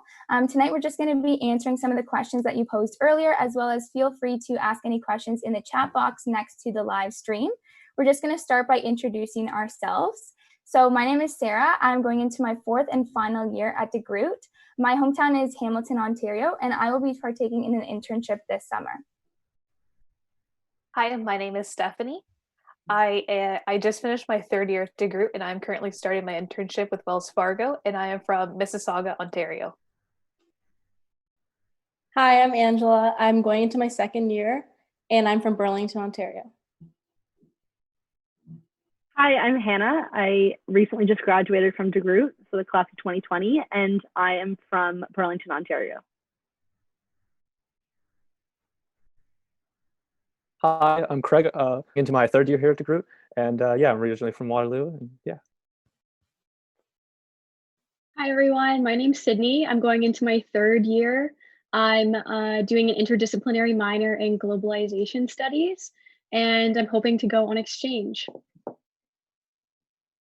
Hi, my name is Gianluca. I'm going into my 2nd year of commerce, and I'm originally from Toronto, Ontario. Yeah, so we definitely encourage you guys to ask questions in the chat. We have lots of time tonight to answer anything that you have to ask, whether that's campus life, student life, residence, program, internship, anything, we're here for you. So we're just going to get started with the first question. That is, what made you pick Mac Commerce over other schools? Anyone can answer. So I'll start with this question. So I definitely wanted to pick Mac Commerce over other schools because I was really interested in their internship program. I also knew about all the services that our career team had to offer, such as resume critiques, cover letter critiques, helping you with interview preparation. And their internship program really appealed to me because it was a 12 to 16 month internship. This would allow me to get a lot of experience with one company and really get my hands on learning about a specific area of business or different areas of business through experiential learning. So that was one of the main reasons why I chose DeGroote, was to really build on what I've been learning within my classes and get that experience before I graduate. So the reason why I chose DeGroote was very similar to Stephanie's, except more on the exchange side. So I had never traveled outside of North America before, and the opportunity to go on an exchange experience was something that kind of drew me to DeGroote. Alongside that was just the feeling of home. So I came to Mac, it was probably 4 or 5 years ago now, and stepping foot onto campus and just seeing all of the people around and how much they loved the school itself kind of made me realize that I want to be part of the family as well. Just on a last note, I definitely agree with what Steph and Hannah have said. Additionally, I chose Mac because I wasn't quite sure what area of business I wanted to get into just yet as I was leaving high school. And at McMaster, you don't have to choose right away, as you take a variety of courses in your 1st and 2nd year, and you can specialize after, or you can choose to be general in that. And I really liked that option of getting a little taste of everything before deciding. Okay, so we're just going to move on to the next question, which is, what first-year electives did you take? So I know it's changed slightly for you guys coming into McMaster this year as first years. So you guys will get 1 to 2 electives depending on if you took all 3 maths. But when I went into first year, I was able to have 4 electives. So I took Introduction to Sociology, which at the time was a full year course. So that took up 2 credits. And then as well as I took Introduction to Communications, which I really enjoyed, kind of gave a different aspect and different understanding to things that I'm learning in my typical commerce courses. And then finally I took Anthropology, which once again was completely outside of the commerce realm, but kind of gave me a different perspective on things that are to offer at McMaster.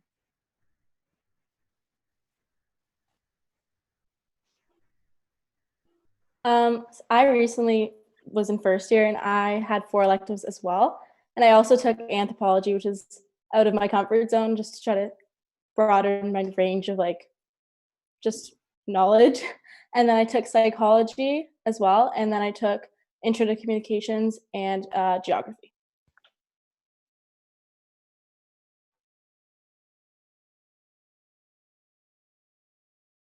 Awesome. So we're just going to move on to the next question, which is regarding exchange.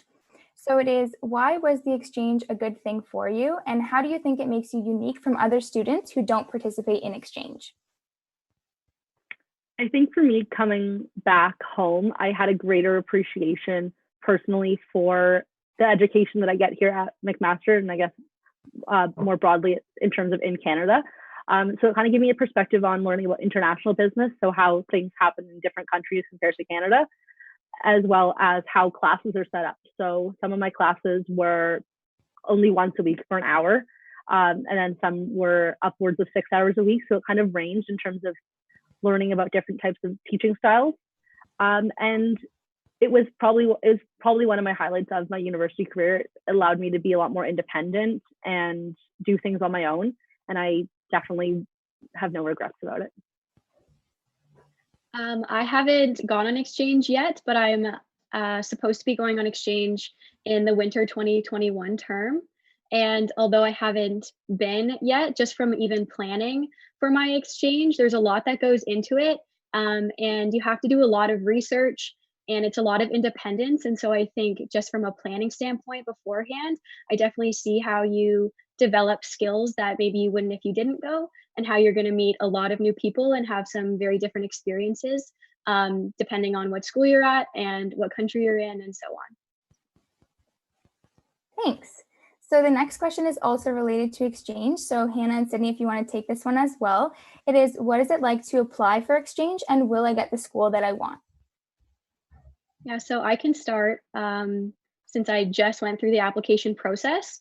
So the application process is a series of statement of interests and research, as I said, for you have to pick 3 schools that you would be willing to attend and do research for all 3 of them. When I say research, I mean living situations. So if the school has residents, or if you'd be finding your own housing, types of courses you'd be taking, different activities you can be involved in, and expenses. And then you submit it to the Mac Abroad program. In terms of what school you get, I mentioned that we submit 3 schools that you would be willing to go to. In most cases, you get your first or second option, and they told me that it was very likely I'd get my top 3. In any case, if you don't get a school that you would necessarily like to go to, the office mentioned that they'd be more than willing to help and accommodate and try to figure out a situation that would work best for you.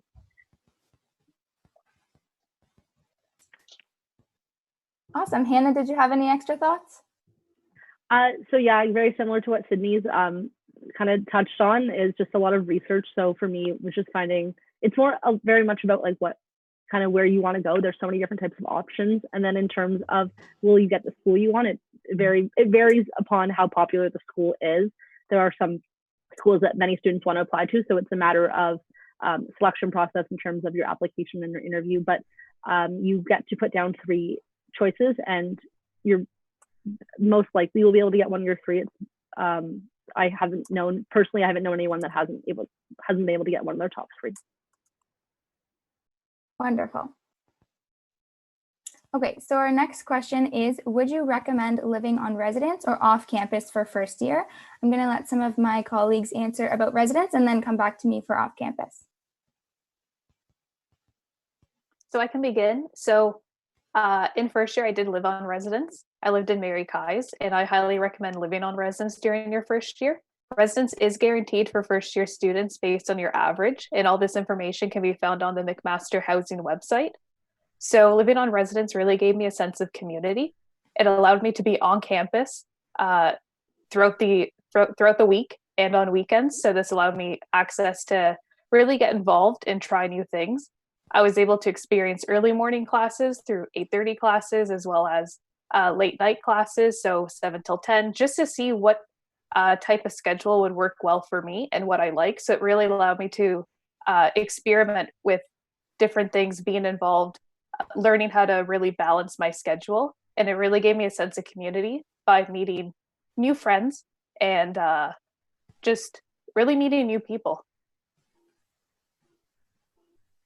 Yeah, so like Stephanie, I recently was in residence first year, and I was in Brandon Hall, and there's a lot of different residences, and I got Brandon Hall, and I was actually kind of like excited, but kind of not, because I didn't know my roommate yet, and I ended up meeting my one of my greatest friends in residence, and like even in the bathroom for the people I didn't even see like throughout the week, I'd see them in the bathroom, and I just like had those kind of friends. You just make friends like everywhere you go, pretty much in residence, and you kind of like, even though you might not know someone, you might like recognize them from residence and say hi.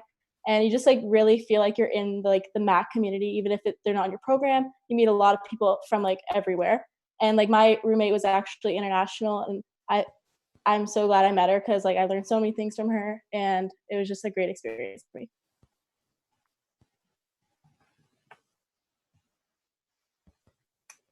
Awesome. So just to speak on the off-campus experience a little bit, as my colleagues were saying, there's a lot of friends to be made in residence. So there is that extra step that you have to take if you are living off campus. So in my situation, I live in Hamilton, so I'm about a 10-minute on a good day drive to McMaster.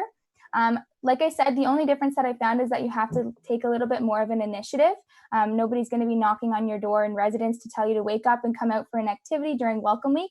So you just have to make that jump and go to campus on your own. And I really found that joining extracurricular activities such as the DeGroote Ambassador Program, Green Suits, and clubs like DeGroote Women in Business really allowed me to meet new people and make those friends that I wasn't able to meet in a residence.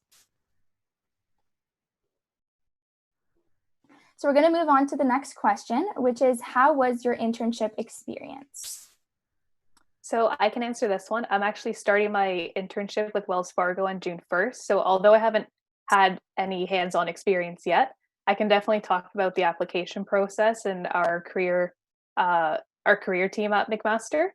So it's called the CIP program, the Commerce Internship Program, and basically our career managers facilitate the entire process. So they're basically the middleman between the students as well as the employers. So all of our applications go to the employers through our career office. All the postings are on through our career office, and we can use our career managers to help with resume critiques, cover letter critiques, and most interviews do happen on campus to help students. Most of the positions are also in the GTA. So I'm working in Mississauga, which is also my hometown. So there's a wide variety of jobs available. Most are in finance, accounting, and marketing, but there's also a lot in general business, sales, operations, as well as different tech jobs as well. So there's definitely a lot of variety of what you can do in order to enhance your degree and your experience at DeGroote. And I really recommend doing it. It is for 12 to 16 months, and you can decide how long you would like your internship based on what kind of jobs you're applying to. There's also a lot of different companies that work with DeGroote and also returning employers. So some of them are KPMG, Deloitte, a lot of the big accounting firms, as well as the banks, as well as Dyson. So really a lot of companies that students can work with. And all of the managers are also vetted. So most of the managers, our career team actually makes sure that all of our interns have proper supervision during our internship and throughout the internship process while you're working with the employer. Our career team will actually come to your workplace to see how you're doing, and as the interns get lots of feedback during your internship. They give students lots of feedback during your internship.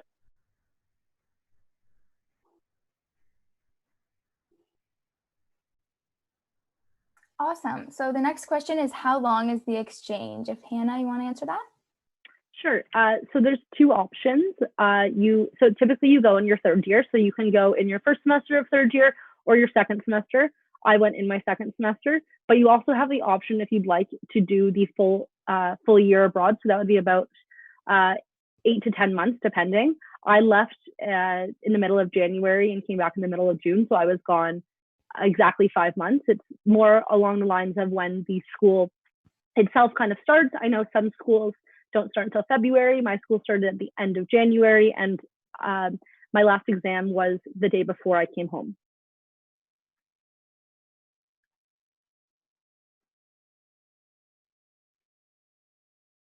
Okay, so we're going to move on to the next question, which is what can I do if I need help in first year?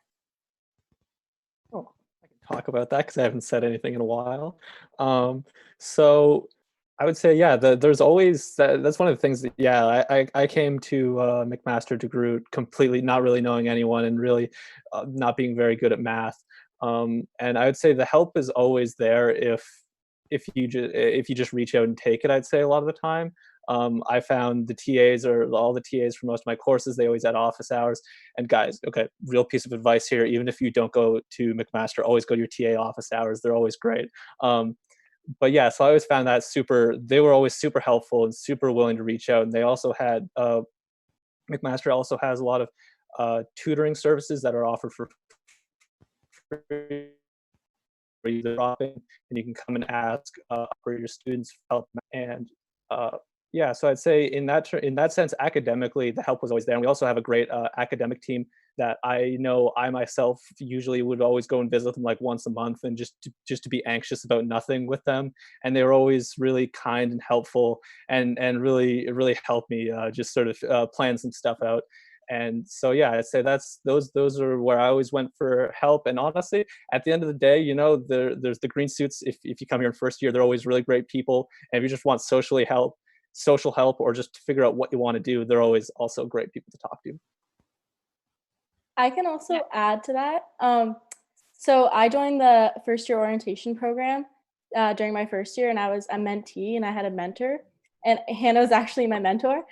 And whenever I had any questions or anything, I could always go to her and ask, and she would be like more than willing to help me with anything I had to ask, like whether it be like academically, socially, like clubs wise, anything. She was always there and like gave me the best advice. And I also had other people that I could ask, and they were very, very helpful. So.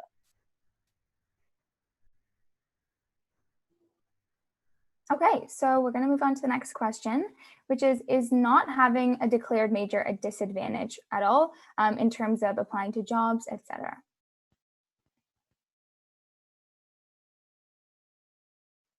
I can answer part of this question. So at DeGroote, we actually don't declare majors. We can choose to specialize if we would like.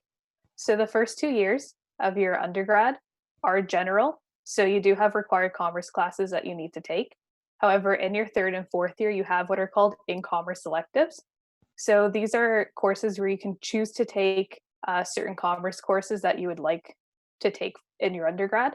So for example, I'm choosing to specialize in finance. So these commerce electives, I have chosen to take in finance courses to pursue my finance studies later when I graduate, or a finance job after I graduate as well.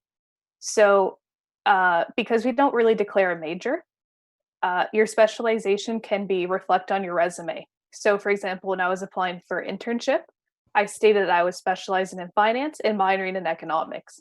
So although the specialization does not show up on your degree, everyone graduates with the honors commerce or commerce degree. And yeah, so it really doesn't affect applying to jobs at all. It's something you can showcase yourself on your resume. Also, you don't have to choose, sorry, Sarah, you don't have to choose to specialize.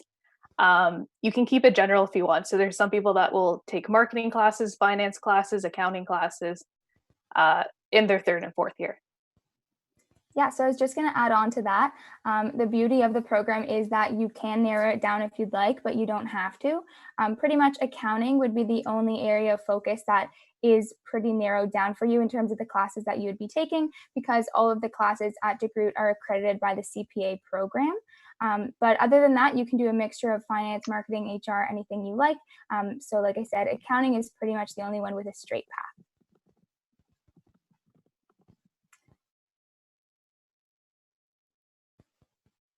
So our next question is it common to do an exchange or internship or both together?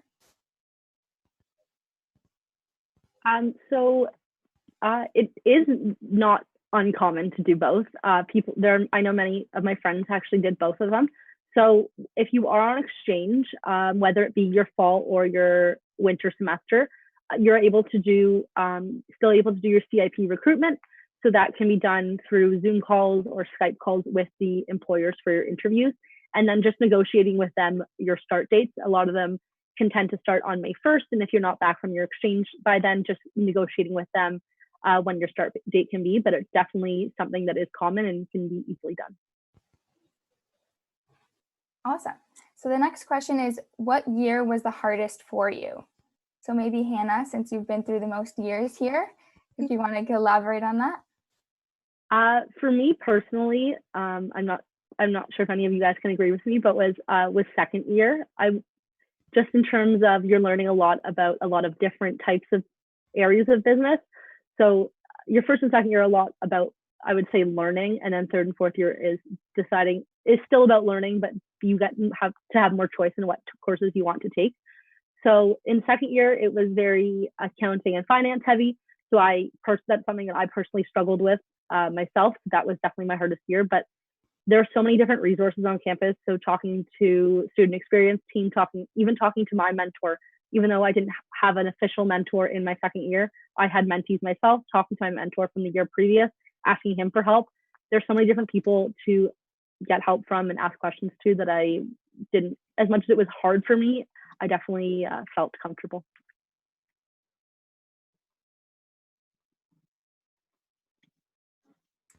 Awesome. Okay, we'll move on to the next question.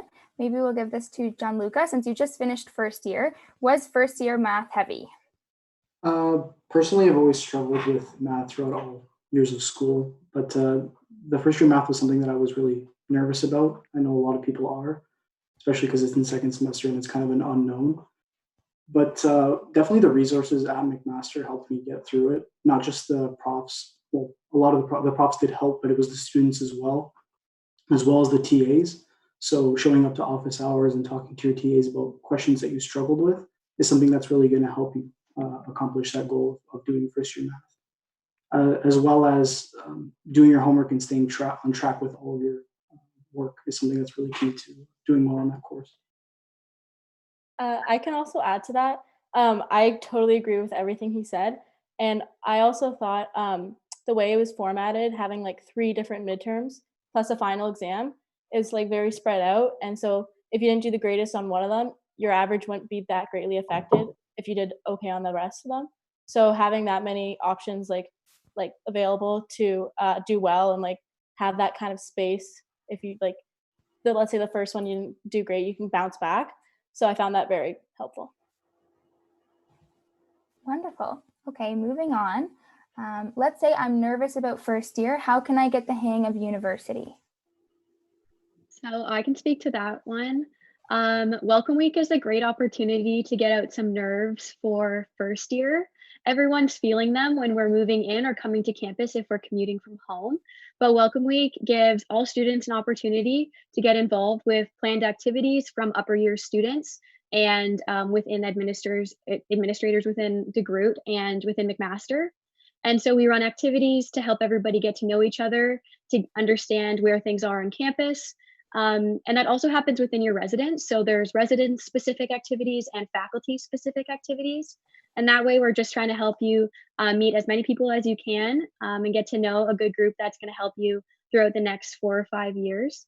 As well, I would say definitely trying to get involved in a few things in your first year helps you get to know the community and what you may or may not like. That's something that your mentor can help you find, or going to things like Clubs Fest, sorry. By getting involved and meeting some people, you can figure out what's for you or maybe what's not for you. And there's no harm in continuing on with that in the future or starting something new. And as we see with a lot of people here in this chat, things that we joined in first year, some things we're not involved with still, but some things we go on to lead. I know Sarah can speak to that with the DeGroote Women in Business. And so it's a really cool opportunity to get involved with something and then sort of continue it through all your years. So a mentor is something that we give to every first year student in DeGroote through the first year orientation program. So that's where we pair first year students with upper year students based on similarities in interests, whether that be within the business school or within personal interests like TV shows or sports. And then that mentor helps you academically and socially to adjust to being in university. And they, for me at least, became some of my good friends. And then as you move up through your years at DeGroote, you have the opportunity to become a mentor and give back to the program. Yeah, so I guess I can also talk about just being nervous when you go into first year, because yeah, I was pretty nervous too, and I'd say some of the best things to do are probably honestly just going on social media because I joining all the social media because I know there's a lot of active. There's tons that I think, and the school's starting more right now, just to really just get a feel for who it's going to be and who the people seeing around campus, because I think once you kind of start to realize that everyone else is just as nervous as you are, then it really takes a load off and it can be a lot more fun in that way. And yeah, and other than that, just going out and getting involved and joining clubs, because guys, like honestly, like clubs really want you to join. Like everyone that runs a club really wants more people to join their club. So I think every club I always found was just happy to have you, whether it's a business related club or not. Because I know I went out, I think I joined like the American Sign Language Club, Model UN, and then maybe like the finance club, just because I was just like shooting in all directions just to see what was fun. And yeah, I think that's you can just get out there, and I think very quickly you can find your place and what's great about it. Awesome. Okay, so the next question is it less likely to get an internship if you go on exchange? The short answer would be no, but we're going to defer this question to the relationship managers who are available for one-on-one chats via Zoom. Danielle Little is one of those relationship managers that you can access through the one-on-one Zoom chats. So moving past that question, we'll go to the next one, which is how do you adjust to university's workload?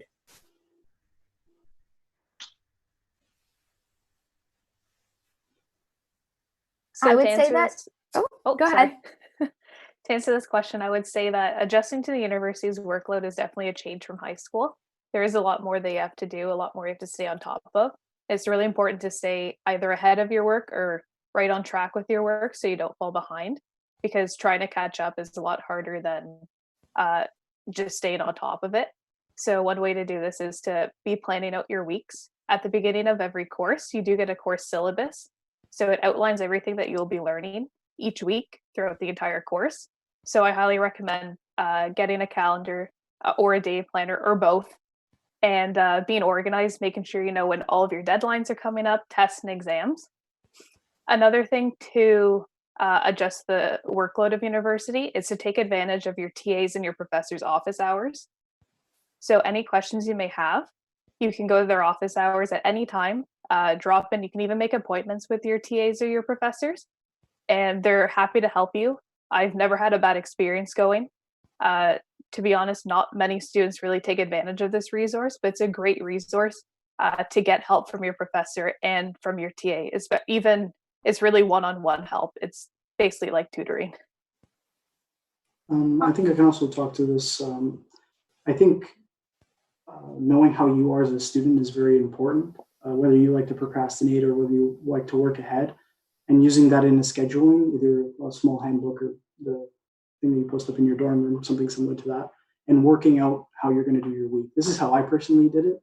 I'm someone who likes to procrastinate a lot, so I would plan certain blocks of time where I would work and where I would rest and sleep and all those things, and basically plan out my week in advance. And that really helped me know how much I could get done, how much the workload was, and be efficient as a student. Yeah, just to build off of that, knowing yourself, I think, is a big piece. I know for myself, to time manage best, I actually have to be busy. If I don't have a lot of things on my plate, then I really push it all off.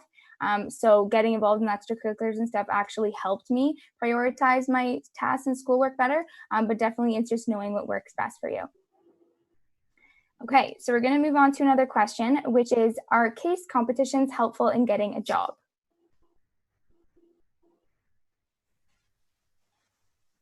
So I was a part of one of the case competition clubs here at DeGroote called JDCC. So for me, I found that doing my summer internship last year, after having done the case competition for 1 year, definitely helped me, as one of my interviews actually required me to go through a case and kind of present to them a solution. So to say that it could help you with jobs, definitely could, in terms of helping you. Case competitions allows you to look at a real world problem and be able to help and solve that, which I think is mirrors very much so like what will happen in the business world. You'll be given a problem or needing to find a solution for something, and case competitions can really help you to explore that and be able to understand your best way and tactics to come up with a solution. Yeah, I also joined part of JDCC, like the incubator first and second year program part of that. And I found it really helpful, just like learning how to like analyze a case and present it. It helps with like, I personally didn't like have to use it as a job skill yet, but I feel like these skills are very transferable, and it really helped me like grow confidence in just like different aspects of business, because there are a lot of different variety of cases that you get handed to you, and then like use presentations in like various courses, like in first year a couple times, and I found it very helpful because I just took what I learned from there and used it in class. Great, so we have time for a couple more questions. So if you are watching and you have anything else you want to ask us, please put that in the chat and we will definitely address that for you. Another question we're going to move on to is, how easy or hard are the courses in general at DeGroote, in any of your opinions? So I can speak to this one to start. I think what's really interesting about learning in university is that what's easy for some people may be hard for others, and what's hard for some people may be easy for others. And so when choosing courses or going through a course, it's really important to understand what strengths you have and maybe what some of your weaknesses are. And then, like we've talked about a lot right here tonight, is reaching out for help if you need it. There's lots of resources within DeGroote and within McMaster and within tutoring associations in the area that can help you with courses you're struggling with. But as I said, I think it's a matter of maybe where your strengths lie and where other people's strengths lie. Something that I think is really important is when you're choosing your electives and your in-commerce courses is that you choose things that you're interested in, because it's your degree and you make it what you want it to be. So if you're interested in a course, you should take it. And if it's something that you think maybe isn't for you, then I would suggest you move on and find something that is for you, because there's so many courses offered that in your 4 or 5 years, you want to make sure you're taking the ones that are best suited for you. To add on to what, oh, sorry. No, it's fine. To add on to what Sydney said, there's also a great time to reach out to your mentors if you signed up for a FYOP program, the first year orientation program, because as you head into upper years, I found it really helpful to message my mentor and just ask about what was in store for some of the commerce courses. So usually the finance and accounting courses are a bit more heavier than, let's say, operations, for example. However, some students may find operations harder than finance, or they may find finance harder than marketing. So it's really up to you, but you can also reach out to your mentors to see what the workload usually is like for the courses, for the commerce courses. You can also read the course outlines on the course syllabuses. So DeGroote has an archive of all the past course outlines for all the courses offered. So for example, you can look up the Commerce 2 FA3, which is second year finance, and see what past years have done within that course and see how many midterms they have, how many assignments, what the course load is like, to get a view for that. And then you can balance your schedule based on that. Just to add on to the end of that, I think having an open mind when looking at courses is really beneficial. If you pigeonhole a course and saying that it's hard or you think it's going to be hard, you can go into that mindset, but it's going to be much more difficult in the end. If you look at a course as having a heavy workload, you can work around those things. So having an open mind and not pigeonholing courses is really beneficial to first-year students, I think. Okay, so if you have any remaining questions, then you can connect to the Zoom rooms that I mentioned earlier with our relationship managers and academic advisors. We're just going to finish off with 2 final questions. So the first being, does commerce have enough specialized courses for marketing? Yes, so there's one mandatory marketing class in your first and your third year. So there's introduction to marketing, and then in your third year, there's marketing management. And then after that, there are, I believe, 2 third year marketing courses that you can take, and then upwards of 6 or 7 different fourth year ones. So those can easily be filled. You can easily use those to fill up your commerce electives if that's something that you're interested in. I also found the third year marketing course really interesting. I actually just finished it. So it really gave us some outside the classroom learning. So we used what we learned in the introductory marketing class, which you'll be taking in first year, and applied those concepts. So we actually got to work with local businesses within the Hamilton area, and we got to create a marketing plan with them. So my group and I worked with a local brewery, and we were able to work with the managers and come up with the marketing plan to come up with the solution to fulfill the gap between desired and actual sales. Awesome. Okay, so our final question, whoever has thoughts, you are free to answer, is what is your favorite part of DeGroote and your favorite memory?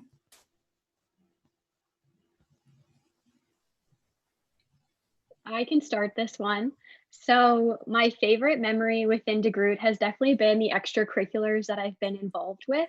So I just finished my second year, and in second year I had the opportunity to be part of Elite Seat, which is a case competition program designed for first and second year students, where we work with industry partners to solve real problems that these companies are facing. And not only did I make some really great friends in first and second year, but I had a really cool opportunity to network and create mentorship opportunities with industry partners. And I thought that was a really valuable experience to take away moving into my third year. And that definitely has been a highlight of my career so far. Yeah, I'd say, yeah, definitely. I'll copy that answer a little bit and say getting involved is 100% what's been my favorite thing so far. Just from the broad spectrum of people you meet. Personally, my favorite event all year is something we call McMaster calls Clubs Fest, where every club at the school has to essentially get out a folding table and put it on this big field. And there's it actually now they've moved into 2 days long now because we had so many people signing up for it. I think we passed I think we're around, it's 300 to 400 clubs at the school now, and it's just these unlimited opportunities to just get involved with like whatever you want, whether it's commerce, whether it's other things. You can do something that interests you, something that you don't know anything about. And that's really been my favorite part, is that in any direction that I went, that there was always people there happy to have me there. Yeah. I would say my favorite part about DeGroote is like this big sense of community. And every time I like walk into DSB, like the DeGroote School of Business, there's so many friendly faces, and everyone's willing to say hi and like talk to you for a bit, and like just everyone, it really cares about you, and you really feel that when you go in there. And I'd say probably my favorite memory is like during Welcome Week, just all the cheers and just everything like that. It just made everyone like come so close together, and you build so many great friendships with everyone.